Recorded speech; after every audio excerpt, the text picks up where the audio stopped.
Hello friend, स्वागत है आपका मेरी यूट्यूब चैनल में। तो फ्रेंड, आज की इस वीडियो में हम लोग समीकरण को विलोपन विधि से कैसे हल करते हैं और समीकरण को प्रतिस्थापन विधि से हल कैसे करते हैं उसको सीखेंगे।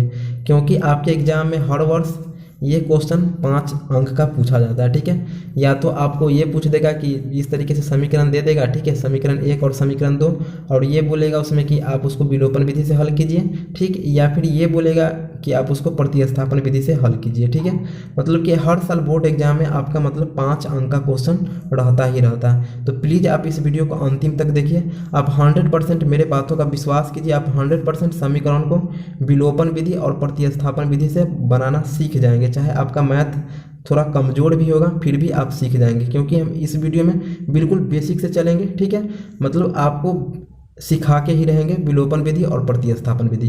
तो प्लीज़ आपसे रिक्वेस्ट है कि पूरा ध्यान से वीडियो देखिए। आप 100% विलोपन विधि और प्रतिस्थापन विधि सीख जाएंगे और आपका एग्जाम में 5 अंक फिक्स हो जाएगा। ठीक, तो चलिए सीखना स्टार्ट करते हैं।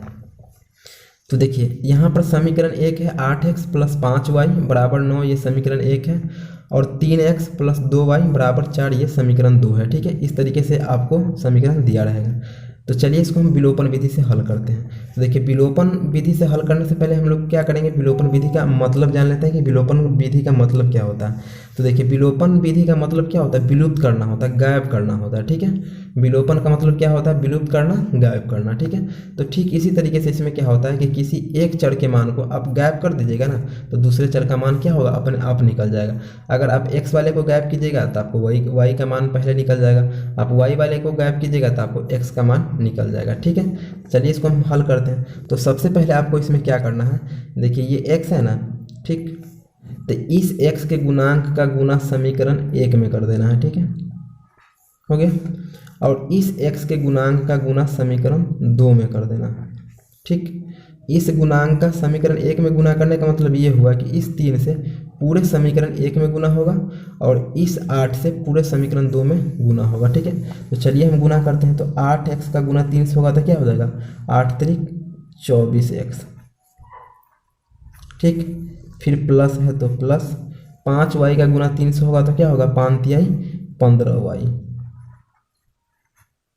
ठीक, उसके बाद बराबर है तो बराबर देंगे, 9 तिहाई 27। ठीक है, चलिए इसको हम समीकरण 3 मान लेंगे, 1 2 तो है ये है, इसको हम क्या करेंगे, समीकरण 3 मान लेंगे। ठीक, उसके बाद देखिए 3x का गुना 8 से होगा तो क्या होगा, 8 त्रिक 24x, फिर प्लस 2y का गुना 8 से होगा तो क्या होगा, 8 दूना 16y। ठीक, और बराबर 8 चौक 32। चलिए इसको हम समीकरण 4 मान लेंगे। ठीक है, अब हम यहाँ पे क्या करेंगे, समीकरण 3 में से समीकरण 4 को घटाएंगे। ठीक है, तो हमको क्या करना पड़ेगा, यहाँ पे लिखना पड़ेगा घटाने पर। ठीक है, लिखना पड़ेगा घटाने पर। तो चलिए जब भी हम घटाएंगे ना, तो आप जानते हैं कि घटाव का नियम क्या होता है। तो देखिए घटाव का नियम होता है कि जब भी आप घटाइएगा ना, तो नीचे वाले सभी का साइन उल्टा हो जाता है। तो देखिए यहाँ पे प्लस 24x है तो ये क्या हो गया, माइनस 24x हो गया। यहाँ पे प्लस का साइन है तो ये माइनस का साइन हो गया। यहाँ पे प्लस का साइन है तो ये क्या हो गया, माइनस का साइन हो गया। प्लस का साइन कैसे है, क्योंकि देखिए कहीं पे भी आप कुछ लिखा रहता है ना, तो अगर उसके सामने अगर साइन नहीं दिया रहता है तो वो अपने आप प्लस का माना जाता है। तो देखिए ये प्लस का 32 है तो इसका उल्टा माइनस का हो गया। ठीक है, तो क्या होगा, सबका साइन उल्टा हो जाएगा। तो पहले 24x प्लस में था तो अब क्या हो गया, माइनस में हो गया। पहले वाले चिन्ह से हमको कोई मतलब नहीं है, अब जो है उससे मतलब है। तो देखिए प्लस 24x और माइनस 24x, मतलब 24x में से 24x घटेगा तो क्या बचेगा, 0 बचेगा। तो अब 0 ना लिख के घट के इस तरीके से काट दीजिए। ठीक है, चलिए ये तो कट गया। अब देखिए यहाँ पे प्लस 15y है और माइनस 16y है। तो देखिए माइनस 16y है और प्लस 15y है, तो माइनस 16y में से प्लस 15y घटेगा तो क्या बचेगा, माइनस y बचेगा। ठीक, और बराबर है तो बराबर दीजिए, ये 32 है। ठीक है, और ये प्लस 27 है, माइनस 32 है और प्लस 27 है। तो माइनस वाला का संख्या ज़्यादा है तो माइनस वाला में से प्लस वाला घटेगा। तो देखिए माइनस 32 में से प्लस 27 घटेगा तो कितना बचेगा, -5 बच जाएगा। ठीक है, -5। ठीक है, तो आप जानते हैं कि जब बीच में बराबर का साइन होता है तो हम क्या करते हैं, मतलब सामने सामने कट जाता है, तो ये माइनस से क्या हो गया, ये माइनस कट गया, ठीक है। तो मतलब कि इसलिए y बराबर कितना हो गया, तो y बराबर +5 हो गया, ठीक है। तो देखिए y बराबर कितना हो गया, +5 हो गया, ठीक है। अब हम क्या करेंगे, इस y के मान को समीकरण 1 में रख देंगे, ठीक है। चलिए हम रखते हैं, तो यहाँ लिखेंगे y के मान को समीकरण 1 में रखने पर, ठीक है। तो आप इस तरीके से लिख दीजिएगा y के मान को समीकरण 1 में रखने पर, ठीक है। तो देखिए समीकरण 1 मेरा क्या है, 8x + 5y बराबर 9। चलिए इसको हम नीचे नोट करते हैं। तो मेरा समीकरण 1 है 8x + 5y बराबर 9, ठीक है। चलिए हम y के मान को समीकरण 1 में रखते हैं। तो देखिए ये 8x है ना, तो हम इसको 8x लिखेंगे, और प्लस है तो प्लस देंगे, 5y है ना, तो इसका मतलब क्या हो गया कि 5 गुना y है, तो 5 का 5 लिखेंगे, गुना का गुना लिखेंगे, और y के जगह पर y नहीं लिखेंगे, क्या लिखेंगे, जो y का मान आया है उसको लिखेंगे। तो y का मान कितना है, 5 है, तो 5 लिखेंगे, और बराबर 9 है तो बराबर 9 देंगे, ठीक है। फिर देखिए ये 8x हो गया, प्लस 5 से गुना 5 से होगा तो कितना होगा, 25 हो जाएगा, ठीक, और बराबर 9 है तो बराबर 9, ठीक। फिर देखिए लिखेंगे 8x बराबर 9 लिखेंगे, ठीक है, और बराबर से जो पहले प्लस 25 है तो बराबर के बाद इसको भेजेंगे तो क्या होगा, -25 होगा, ठीक, क्योंकि बराबर के बाद जाता है तो क्या होता है, उसका चिन्ह उल्टा हो जाता है, तो प्लस था तो माइनस हो गया। अब फिर हमें देखें, फिर देखिए 8x बराबर -25 है ना, तो -25 में से +9 घटेगा तो कितना बचेगा, -16, ठीक। फिर देखिए हम यहाँ लिखेंगे, इसलिए x बराबर -16 को ऊपर लिखेंगे, ठीक है, और जो x के गुणांक में है 8, ठीक है, गुणज में, इसको हम क्या करते हैं, हमेशा नीचे लिखते हैं। देखिए 8 से काटेंगे तो क्या होगा, 8 दूना 16, ठीक है, मतलब कि x बराबर कितना आ गया, -2 आ गया, ठीक है। तो आप लिख दीजिएगा साइड में, ठीक है, कि x बराबर -2, ठीक है, और y बराबर कितना आया है, +5, ठीक है। तो आप लिख दीजिएगा y बराबर +5, ठीक।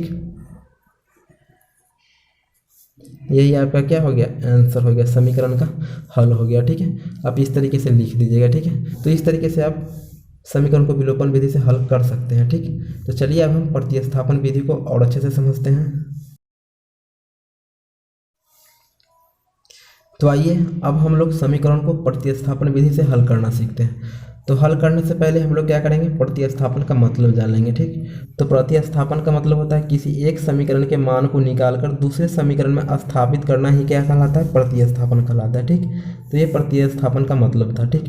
तो चलिए हम इसको हल करते हैं। तो हल करेंगे तो सबसे पहले हम क्या करेंगे, दोनों में से कोई एक समीकरण ले लेंगे, ठीक है।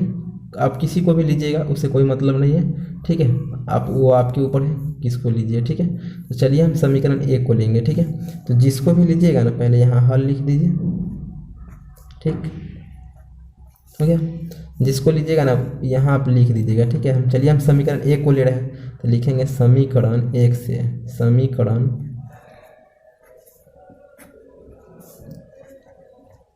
1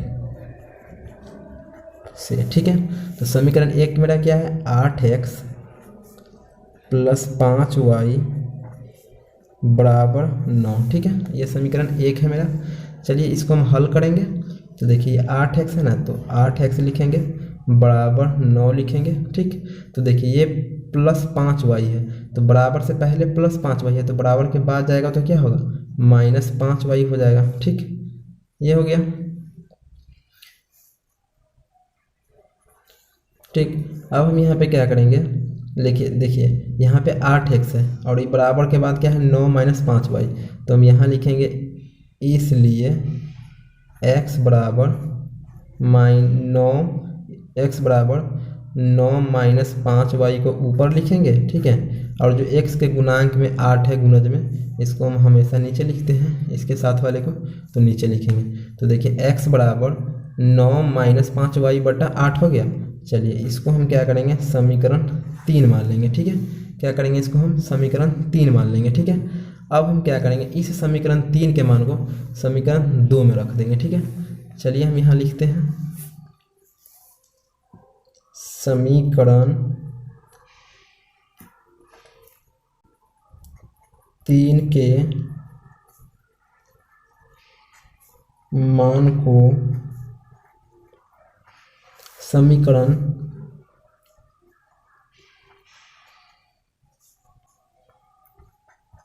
2 में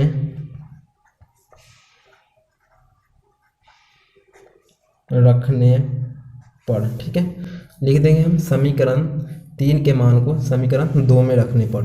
तो चलिए हम यहाँ से समीकरण 2 नोट कर लेते हैं। तो देखिए समीकरण 2, तो देखिए समीकरण 2 मेरा क्या है, 3x + 2y = 4। ठीक है, चलिए हम इसको नीचे नोट करते हैं। तो समीकरण 2 मेरा क्या है, 3x ठीक प्लस 2y = 4। ठीक है, ये समीकरण मेरा 2 है।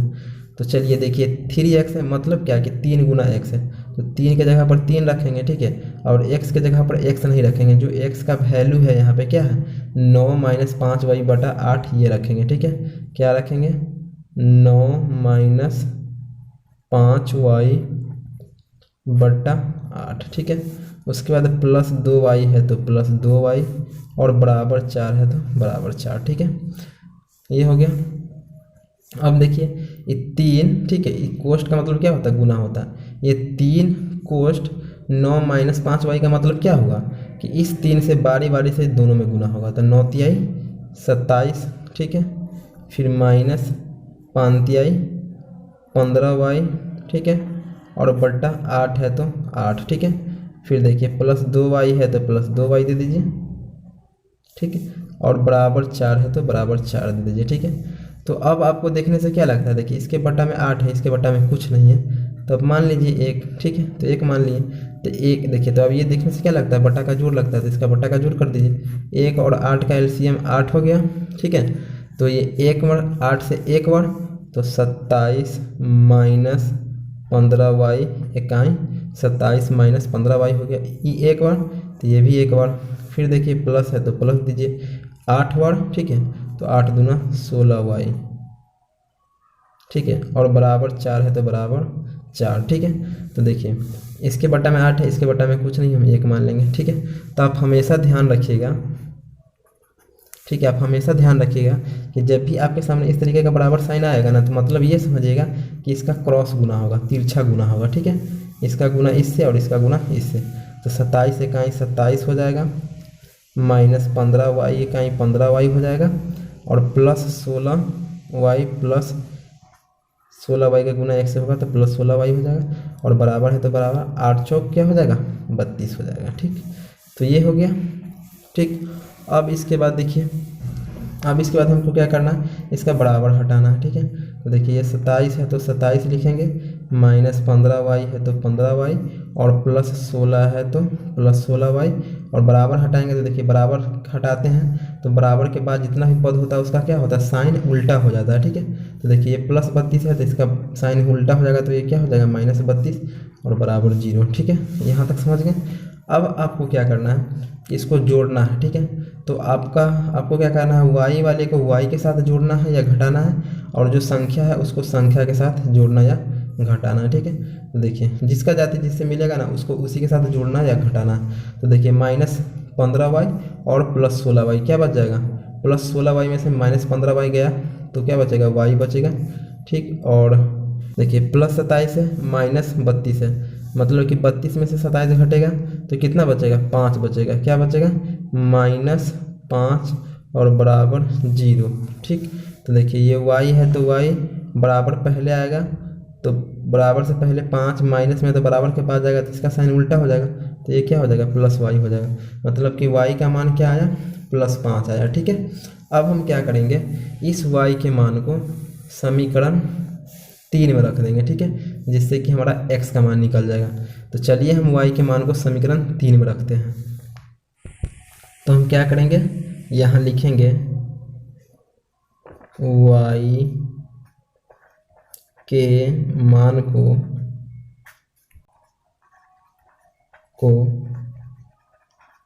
समीकरण